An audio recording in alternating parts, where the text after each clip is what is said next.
G'day everyone, and welcome to Flock, the show that brings you everything New Orleans basketball, wherever you get your podcasts, and available on YouTube, which you could be watching here or you could be listening over the audio waves. Today's episode is a deep dive into David Griffin's 6-year tenure as the Executive Vice President of Basketball Operations for the New Orleans Pelicans, because can we really move on without closure? Griffin was brought in back in 2019 with a championship pedigree from Cleveland and big expectations. But by April 2025, he was fired following a disappointing 21-61 season. So what happened between the highs of Zion lottery, the lows of the 2025 collapse? Let's unpack it year by year, move by move, all of this today in Flock. Let's get it. So, let me set the scene. April 17, 2019, the Pelicans hired David Griffin to lead the basketball operations side of the New Orleans Pelicans. His first major job? Handle the Anthony Davis trade request.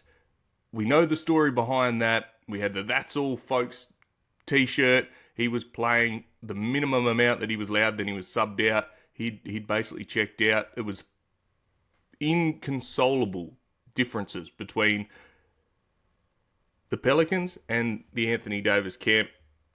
Griff came in, tried to talk him around. I think it was well and truly done by then.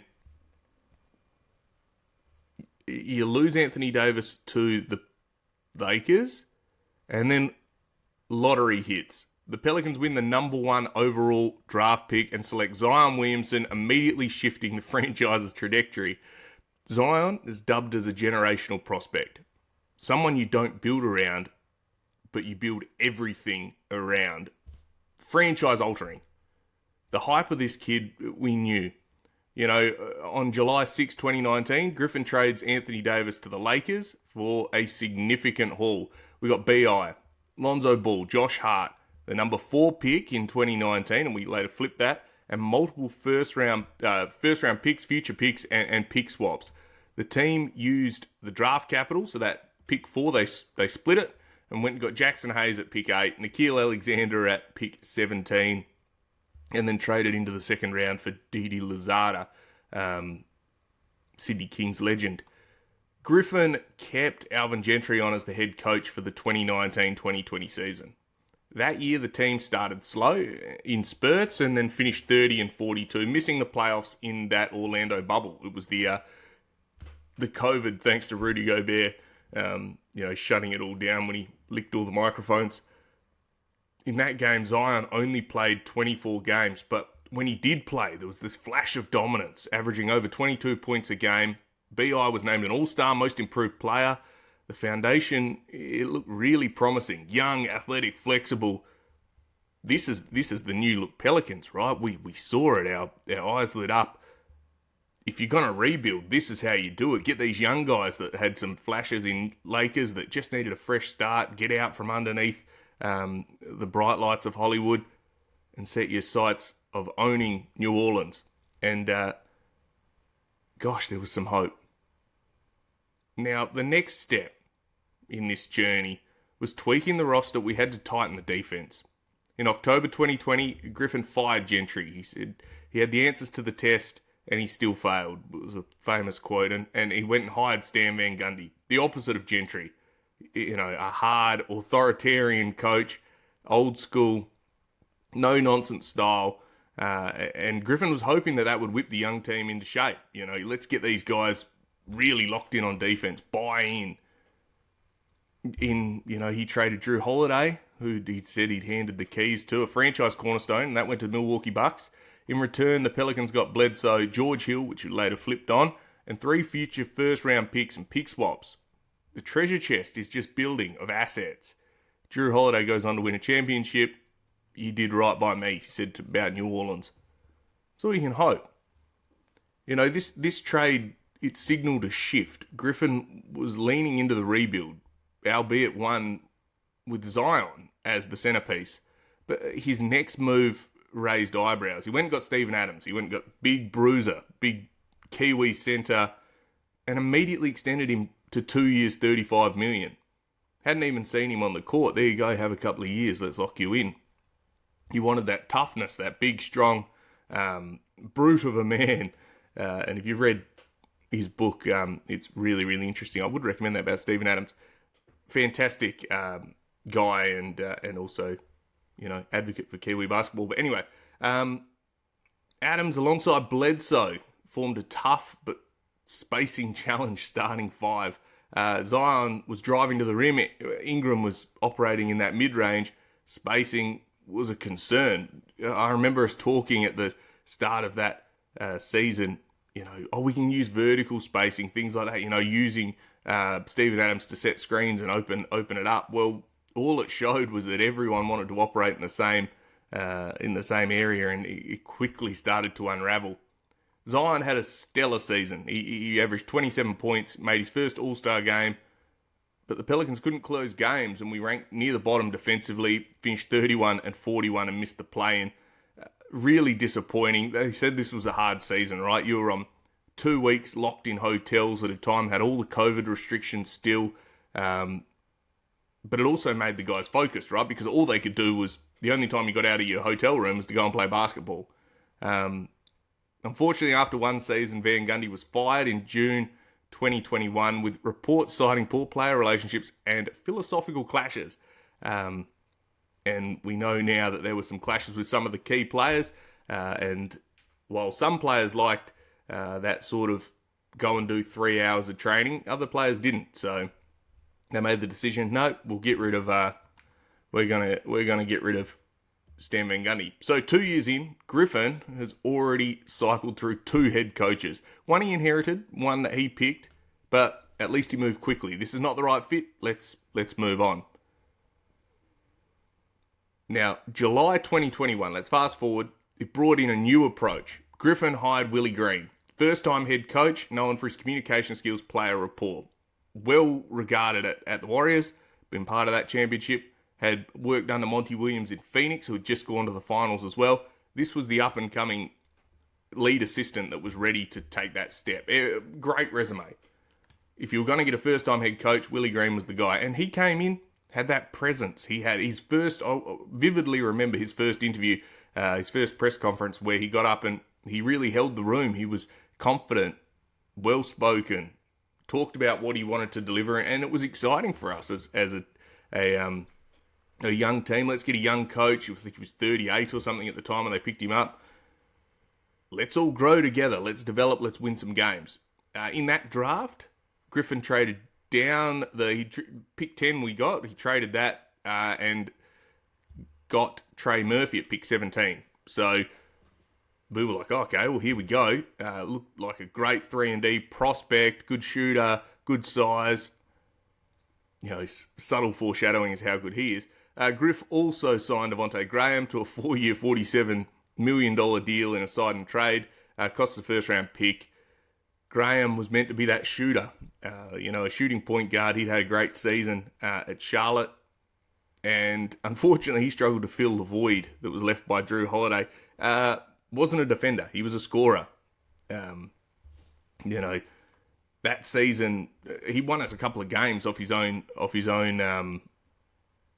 hand. There was a couple of game winners from Devontae. We started that season awfully. This is the you got to fight Pelicans, right? 1-12, 3-14. It was awful. But we stayed the course. Then we fast forward to the trade deadline, or just before, 2 days before. Griffin trades Josh Hart, Nickeil Alexander-Walker, Thomas Satoransky, protected first-round pick to Portland, for CJ McCollum, Larry Nance, Tony Snell. I remember waking up at 3 in the morning when this trade went through. I did a podcast on in a previous life.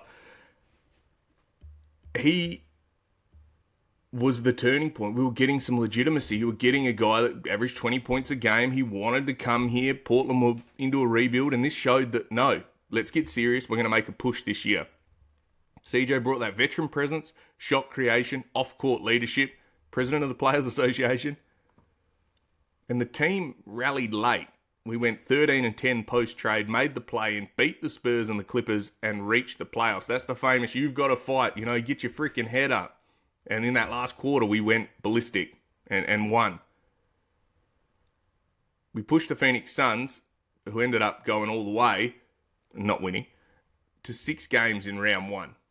Now, that was number 1 seed. And you'll remember that. The Smoothie King was rocking. I remember watching it on TV, seeing the stands bursting at the seams. Jose Alvarado getting an 8 count on Chris Paul. Brandon Ingram playing like a man possessed. It was just, what a time. And, that's 4 years ago now. So, gosh, talk about reflections, bringing things up. Now, that season finished. They did a guard of honor at the end of that season. All the guys came into the training facility and all the rest of the staff were clapping them. And, gosh, that was as united, I think, and hopeful as the Pelicans fan base has been in a very long time. That was awesome. Considering starting in the doldrums, making the playoffs, gosh, the world was our oyster. Go and add, Zion to that. He'd missed that whole season. Oof, we were excited. So the 22-23 season started with high hopes. Zion signed that 5-year max extension. Everyone was saying he's going. He's gone. He wants to go to New York. Ingram and CJ were healthy. Continuity was the plan.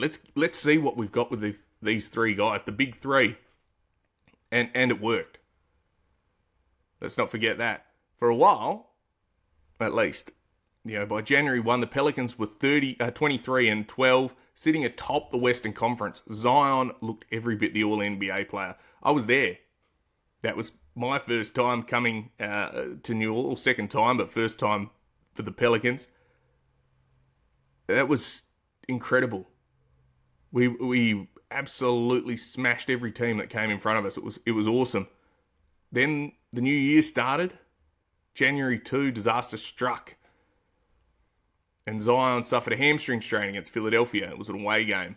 I was sitting with the Pels 12 at the Mid-City Yacht Club watching that game. It was not ideal. Unfortunately, he never returned that season. The team went 19-28 the rest of the way, and they finished 42-40. Big what-if season. Big what-if season. They lost to OKC in the play-in tournament, and it was just like the worst way to end a season like that. It really was, because we looked awesome.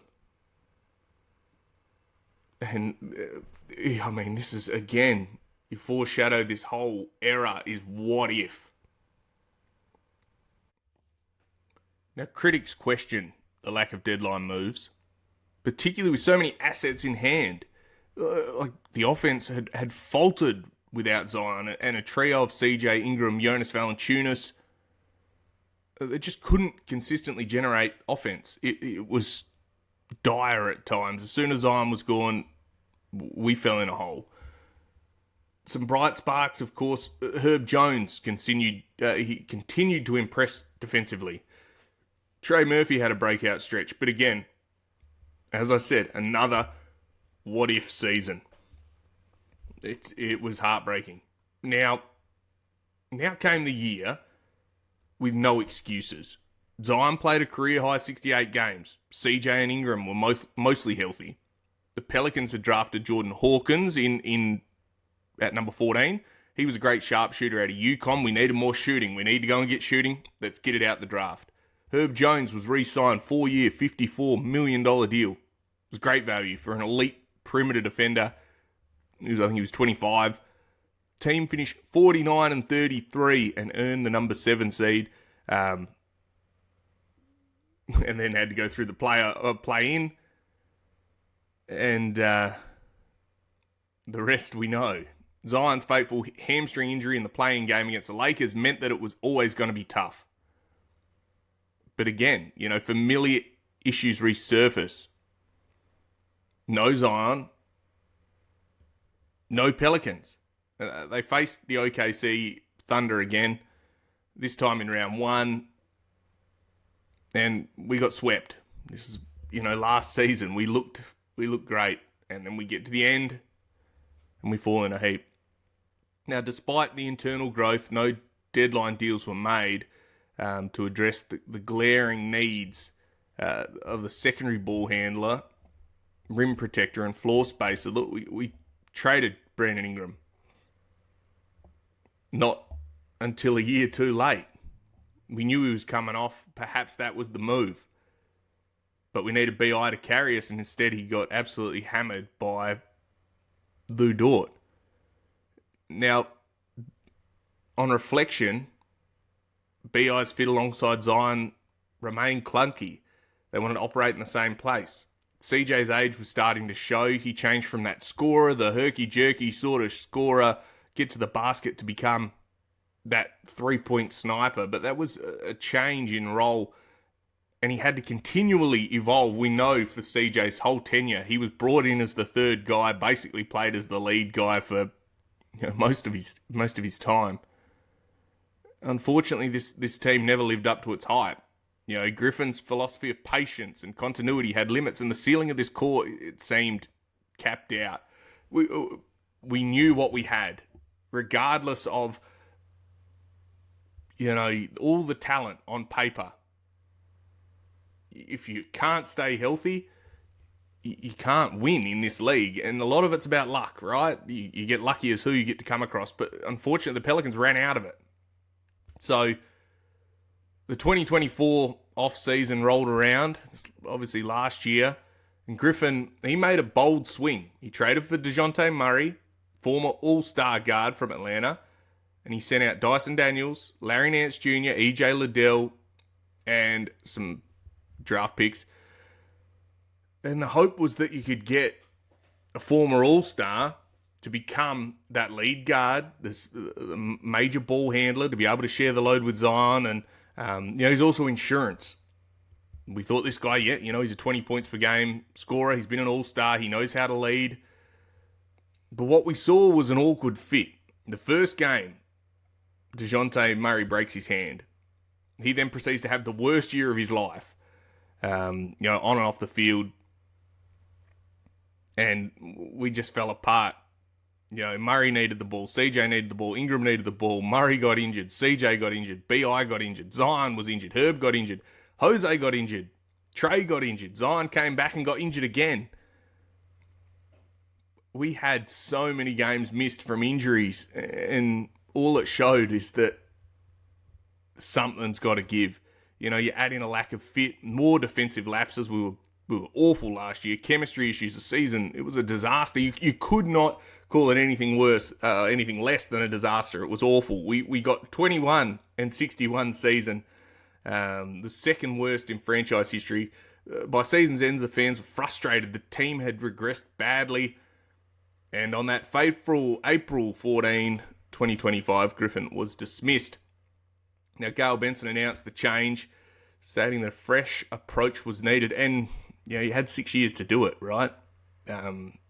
As hard as it is, you never want to see people lose their jobs, but wins on the board is what matters. And if you can't do it, something had to change. So with Griffin out, the Pelicans turned to experience and structure, and one day later they announced Joe Dumas, Hall of Famer, Louisiana native, former Pistons executive who built a title team in Detroit.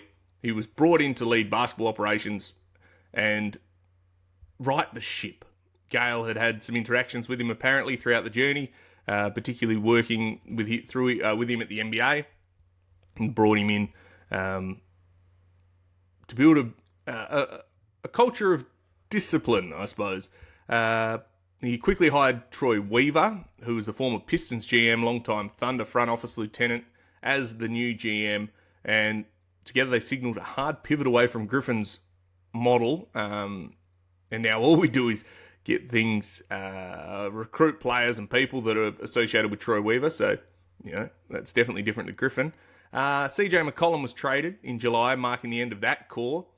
Thanks to CJ again, as we've talked about previously on the show. We had a Jordan Poole, Sadiq Bey, Kevon Looney in free agency, and then traded back into the first round to get Derek Queen after drafting Oklahoma guard Jeremiah Fears as their first rounder. Now, this new front office, as I said, emphasised discipline, identity, and modern basketball structure over patience and potential. Let's go. You know, we got no first round pick next year. Let's go. You know, time will tell if Dumas and Weaver can reshape this roster into a winner. The pundits are against us. But for the first time in years, there's a renewed sense of clarity. In terms of clarity, well, we know who's in charge. We know that they want to compete. We don't have, currently we have a foot in each camp, but I think that will quickly resolve itself depending on the health of these players. I don't know how much Jeremiah Fears and Derek Queen will play in the beginning based on Willie Green's track record. He's all on trust, as we know. But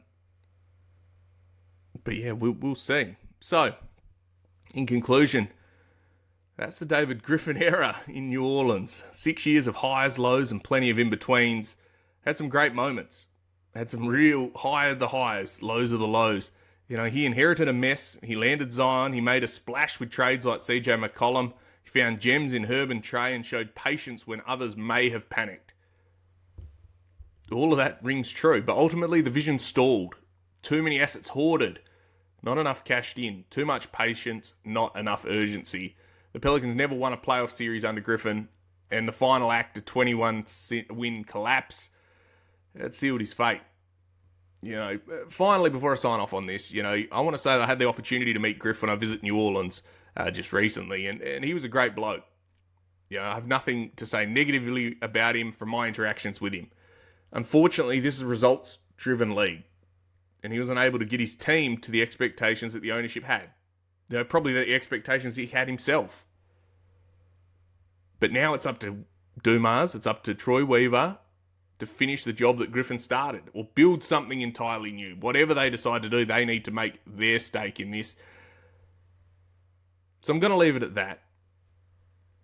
I hope you've enjoyed this episode of Flock. Of course, you can listen to us wherever you get your podcasts. You can watch us on YouTube. I'd love if you chuck us a rating. Put a comment down below if you're listening on YouTube.